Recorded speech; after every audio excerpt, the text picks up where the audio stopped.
aging is a property of maturity. And when you talk about how people have responded to the project or the first single or the first test song, I'm going to tell you that there's 3 types of people who listen to hip hop. You got the vibers who just want to party. You got the people who are casual listeners, and then you got the people who are like hip hop heads. How does this album satisfy all 3? It's a good question, and honestly, it probably doesn't. Okay. It probably doesn't. Like, I shouldn't say it doesn't, but to be honest, I really feel like this one was more so for the hip hop heads to appreciate. You know, casual listeners will also, you know what I'm saying, they'll hear something that's knocking and be like, oh wow, you know what I'm saying. Catch a vibe, maybe. I mean, I listen to it when I'm about to step out or something, but that's just me, as I know it's some dope stuff. But you know, as far as you going out partying or something, like, I don't think there's no records on there you're necessarily gonna party to, catch a vibe to. You know what I'm saying? You definitely might be on your grown up, do like me, hit the hammock, you know what I'm saying? We in the backyard right now, so sometimes long day, you know what I'm saying, bust the hammock out, burn one, drink a little wine, you know what I'm saying? We growing, like, you know, gotta do that Henny every night no more. You know, so it's gonna attract, I think, that type, and you know what I'm saying, elegant luxury bars. Elegant luxury bar, I'm glad you said that. Because I think the casual listener does have tracks on here to listen to. The People's Champ, to me, is a standout for a casual, because if you grew up in our time, you know who The Rock is. Right. And shout out to you for using some mainstream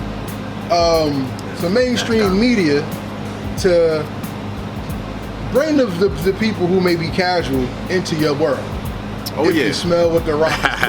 You know what I'm saying? The People's Champ is one of the standout tracks in this project. Yeah. Tell me about the People's Champ, and what do you want the people to learn about you from the track itself?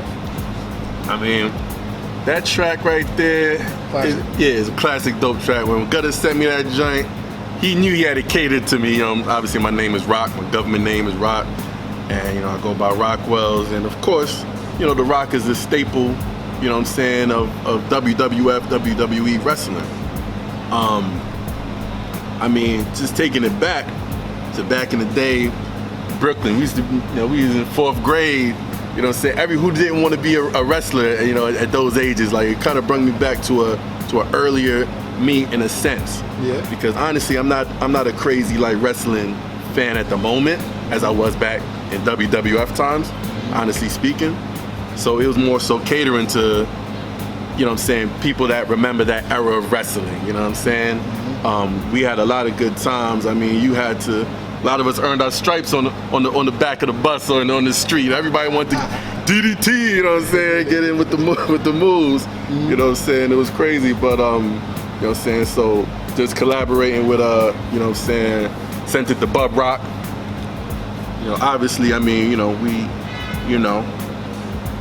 the best not supposed to clash at the top, you know what I'm saying? We're supposed to meet, build, and create you know, remarkable music, memorable music. So, you know what I'm saying, that's what the God did. And it came together really, really dope, man. Shout out to Suave from out in Denmark. Did the cuts and scratches on that joint. Nice. Yeah, man, it was just that's one of my favorites too, to be completely honest. And that song, I wanted to focus on a little bit because something that you said is exactly what I got from it.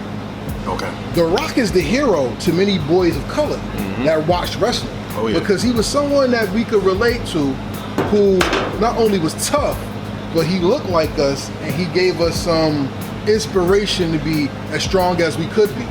Right. Hip hop is the same thing, because you see your favorite MC and you want to emulate your favorite MC.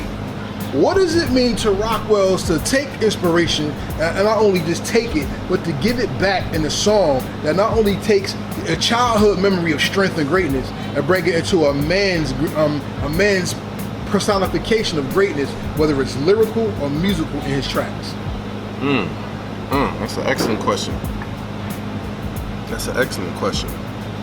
I mean, it means the world. I mean, I think that's what we do it for. I think at the end of the day, I mean, you know what I'm saying, it's definitely to rebuild. I mean, I remember the nostalgic feeling of me going to downtown Brooklyn, copping a mixtape bargain bazaar or something like that.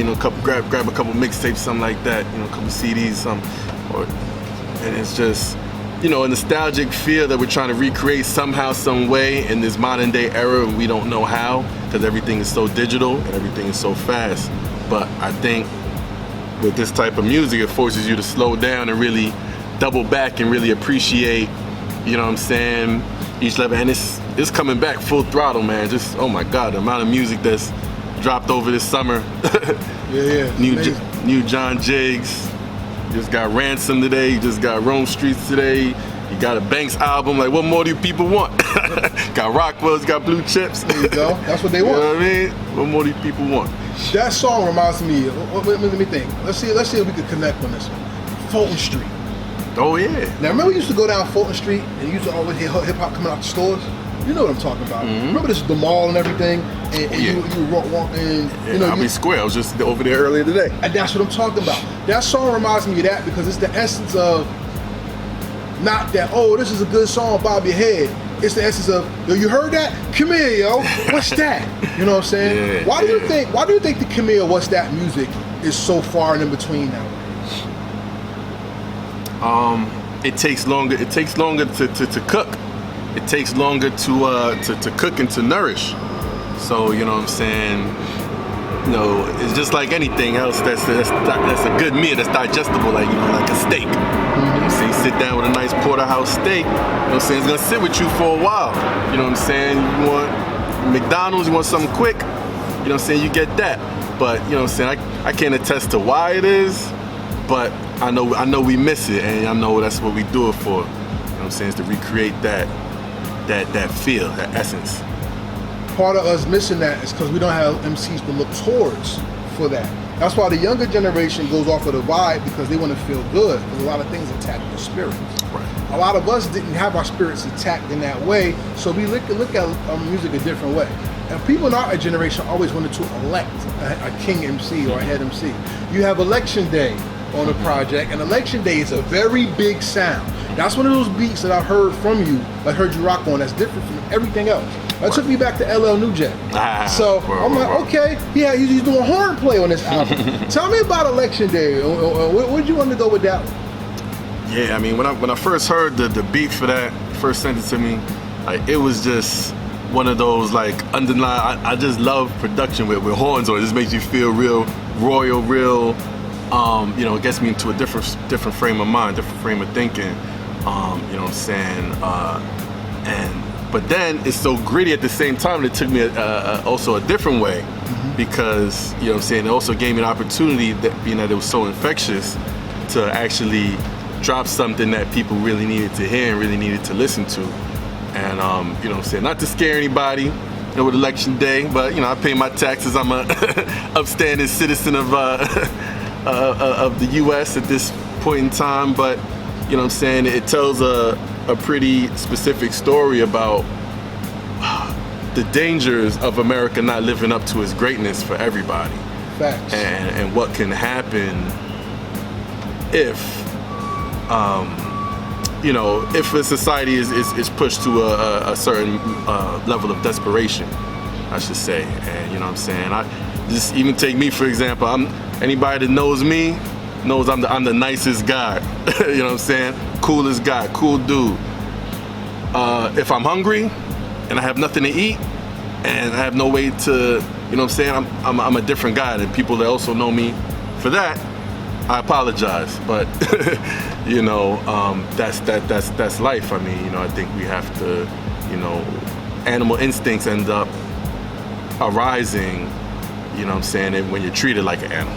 So why do you believe hip hop always survived when so many people want to kill it by not listening to albums like yours, by denouncing the youth and saying they just don't listen, they're disrespectful, when pain is the one thing that solidifies us all in hip hop culture? You know what? After so many hundreds of years, we haven't learned how to deal with pain yet. You know what I'm saying? We're still learning ourselves, you know what I'm saying? We're still young. We just had the ability to devote less than 100 years. So, you know what I'm saying? It's you know, we can't rush it. It's gonna take us time to figure out how we want to deal with the pain, and it's completely okay from however we decide we want to deal with that pain. You know what I'm saying? So, you know, we all kind of see it in different ways. I mean, as far as the youth, you know what I'm saying, I got a couple songs, Lil Man Got Heart, you know what I'm saying, that kind of dwells into that. You know, we were those young bucks that weren't listening. Maybe we could have listened to some more Public Enemy or De La Soul, you know what I'm saying, but, you know, you might have been listening to some more rowdy stuff, you know what I'm saying, and you know, it's all a progression of life, and I think the music has to reflect that progression of life, you know, at all times. The thing is, we can only feel what we can touch. Sometimes a lot of our hands are in the wrong pot. And then we grow, and hip hop teaches us how to overcome the pain while dealing with pain.